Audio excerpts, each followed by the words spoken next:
আমাকে তুরস্ক থেকে এক শায়েখ ফোন দিছেন, বলতেছেন আমি যে জিয়ারত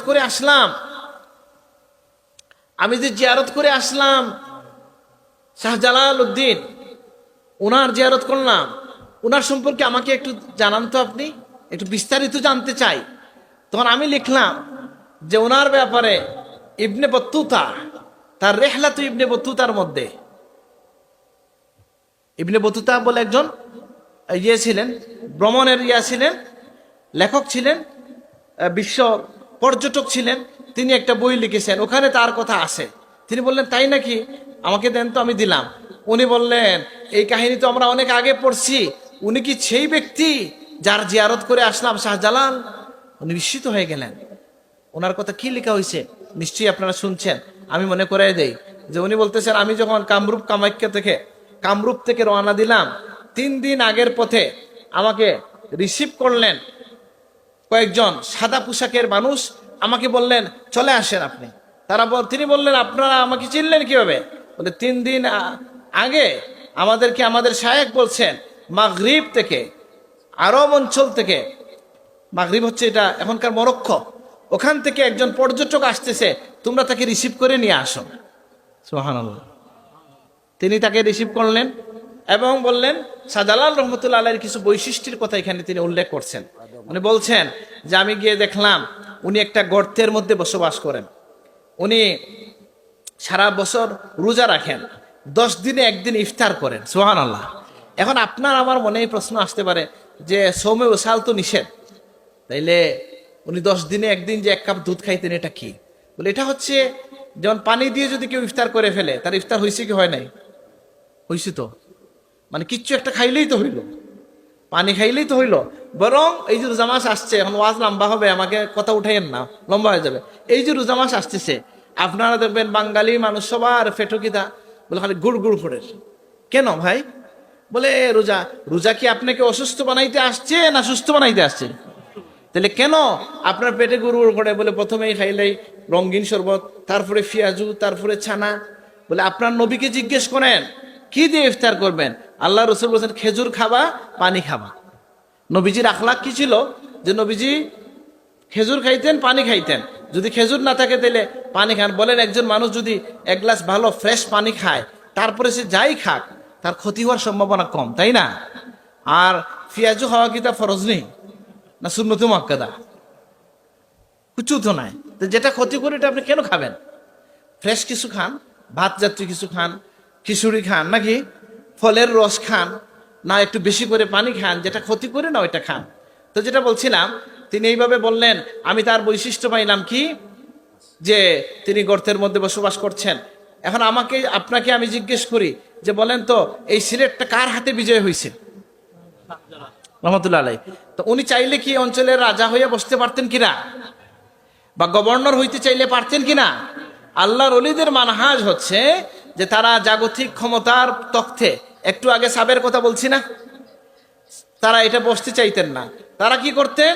যে তারা তাদের কাজ করে যাইতেন, আর যারা ক্ষমতায় আছে তারা যদি তেড়েবেড়ি করতো তাহলে এদেরকে ঠিক করতেন। যেমন মুজাদ্দিদ আল-ফিসানি রহমতুল্লাহ আলাইহি, তিনি ক্ষমতায় আরোহণ করেন নাই, কিন্তু ক্ষমতার মসনদে যারা বসেছিল তাদেরকে হেদায়েত করেছেন। আকবর তার কাছে পরাজিত হয়েছে, তার সন্তান তার মুরিদ হইয়া দেশকে সুন্দরভাবে চালায় নিছে, আলহামদুলিল্লাহ। তো এই জন্য তিনি বললেন যে ওখানে থাকেন। আর একটা বড় ঘটনা, লম্বা হয়ে যায় ঘটনাটা, অনেক লম্বা ঘটনা। উনি বললেন যে যখন উনি আমার সাথে মুআনাকা করলেন, আমার খবর নিলেন, 3 দিন পরে আমি যখন ছুটি নিলাম, তখন এর ভিতরে তো অনেক কিছু বলছেন আরো। হ্যাঁ, তার কাছে যে মানুষ হাদিয়া নিয়ে আসতো, ঠিক আছে না, এবং তিনি নিজে, তার আশপাশে যারা সবাই এটা খাইতেন। আমি প্রথম যেদিন তার কাছে গেলাম, ওই দিন দেখলাম তার শরীরে সুন্দর একটা জুব্বা। যে জুব্বাটা দেখে আমার মনে হইল যে আহা, এটা খুব সুন্দর জুব্বা, যে এরকম কিছু একটা আমার থাকতো, এ কথা মনে হয়েছে। উনি বললেন বিদায়ের দিন দেখলাম আবার তার গায়ে, আবার তিনি দাঁড়ায় আমাকে বিদায় দিলেন, আর ওই জুব্বাটা এনে আমাকে দিয়ে দিলেন। উনি কি বলছেন না বলেন নাই? বলেন নাই তো। হ্যাঁ, এটা কেমন বলে, গায়েব না, কাশ বলা হয় এটাকে। একজনের খবর আরেকজনের মনে পৌঁছে যেতে পারে। এখন অনেক সময় বাচ্চার খবর, বাচ্চা যদি অসুস্থ হয়, বহু দূরে পিতামাতার মনে অশান্তি তৈরি হয় না? এটা বিজ্ঞানও স্বীকার করে। আমি যদি বিষয় কোনো কথা বলতে চাই না, এটাকে ইথারের মাধ্যমে যে খবর পৌঁছে যায়, বিজ্ঞানও এটা এখন স্বীকার করে, আলহামদুলিল্লাহ। তো যাই হোক, তো তিনি বললেন যে এটা তোমাকে দিলাম, আর তোমার হাত হইয়া, একজন জালেম শাসকের হাত হইয়া আমার ভাই অমুকের কাছে এটা চলে যাবে। এটা লম্বা ঘটনা। তিনি বলেন আমি সিদ্ধান্ত নিলাম যে এত সুন্দর জুব্বা আর শায়েকের এই জুব্বা, এটা আমি পরে কোনো জালেম শাসকের সামনে যাব না, গেলে তো নিয়ে যাবে, আর আরো কার কাছে চলে যাবে, এটা আমি রাখবো। উনি বলেন আমি গেছি চীনের এদিকে এক জায়গায়, হঠাৎ করে একদিন রাস্তায় দেখি নাকাড়া বাজতে শুরু করছে, এই সেই। এখন তাদের বাদশাহী দিকে যায়। বাদশাহী দিকে যাওয়ার সময় আমি তো জানি না এখন বাদশাহী দিকে আসবে, ওই দিন আমার গায়ে এই জামাটা ছিল। তো সেই লোকটা আমার পরিচয় নিছে, পরিচয় জানতে চাইছে, কেমন আছি, তার সভাসদরা আমাকে কথা বলাইতেছে, আর ফাঁকি দিয়ে উনি বলছেন যে তোমার জামাটা তো খুব সুন্দর। উনি বলছেন হ্যাঁ সুন্দর, কিন্তু ওনার সভাসদরা বলতে শুরু করেছে, মিয়া তুমি জানো না বাদশা কিছু পছন্দ করলে তো দিয়ে দিতে হয়, জানো না? মানে এক ধরনের জুরেই তারা এটা ওনার কাছ থেকে নিয়ে নিছে, বুঝেন না কথাটা? আচ্ছা, কিছুদিন পরে তিনি আল্লাহর ওই অলির সাথে দেখা করতে গেছেন। উনার গায়ে গিয়ে দেখেন তিনি এই কাপড়, উনি দেখে কিছু বলেন না, শুধু তাকান আর এটা হাত বললেন যে আমি যেটা দেখলাম ঠিক কিনা। অনেকক্ষণ পরে কথা বলেন, উনি বলেন কি আপনি কি আশ্চর্য হইতেছেন? বলে জি, এটা কিভাবে পাইলেন?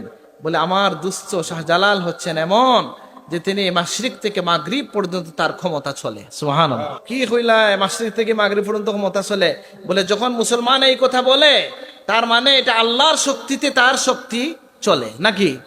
শাহজালাল রহমতুল্লাহ আলাইহির তাসাররুফাত যদি মাশরিক থেকে মাগরিবে চলে, সেটা কি তার শক্তিতে না আল্লাহর দেওয়া শক্তিতে?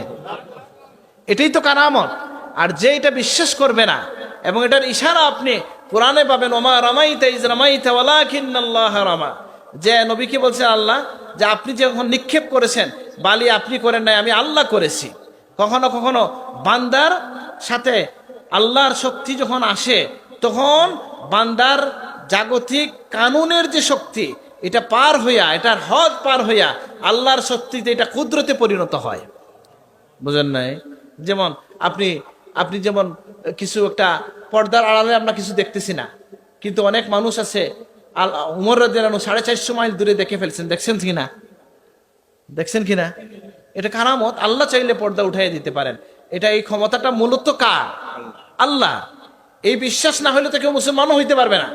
ওলি আল্লাহকে বলে যিনি আল্লাহর গুলামি করে আল্লাহর খুশি রেজামন্দি অর্জন করেছেন, এবং এই কারণে আল্লাহ তাকে কোনো সময় সহযোগিতা করেন, সেটাই আমাদের কাছে কারামত হিসেবে প্রকাশ পায় নাকি? আল্লাহ আমাদেরকে কি চাইবো আমরা? যে আমরা আল্লাহর গুলাম হইতে চাইব, আমরা আল্লাহর গুলামই চাইব।